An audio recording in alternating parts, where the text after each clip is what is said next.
தெற்கு ஆஸ்திரேலியாவில் கூப்பர்பேடி என்று அழைக்கப்படும் கிராமம் முழுவதுமே பூமிக்கு அடியில் தான் இருக்கிறதாம்.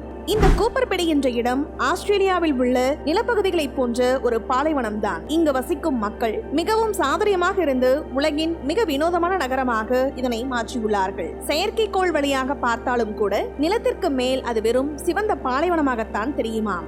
இங்கு 1500 வீடுகளுக்கு மேல் இருக்கின்றன. கிட்டத்தட்ட 4000 பேர் இங்கு வசிக்கின்றார்கள். பாலைவனமான இந்த பகுதியில் பகல் நேரத்தில் வெப்பம் மிக அதிகமாக இருக்குமாம். கோடை காலத்தில் 53 டிகிரி செல்சியஸை கூட தொட்டுவிடும் என்று கூறுகின்றார்கள். அதே போல குளிர்காலத்தில் இந்த இடம் குளிரில் உறைந்துவிடும் என்றும் கூறுகின்றார்கள். இந்த இரண்டு மோசமான நிலைகளில் இருந்தும் பூமிக்கு அடியில் இருக்கும் வீடுகள் இந்த மக்களை காக்கின்றன. இந்த வீடுகள் வெளியிலிருந்து பார்க்கும் போது சாதாரணமாக தோன்றலாம். ஆனால் உள்ளே சென்று பார்த்தால் அனைத்து வசதிகளையும் கொண்ட ஸ்டார் ஹோட்டல்களை போல இருக்குமாம். இந்த வீடியோ பற்றிய முழுமையான பதிவை எங்களுடைய சேனலை விசிட் பண்ணி நீங்க தெரிஞ்சுக்கலாம்.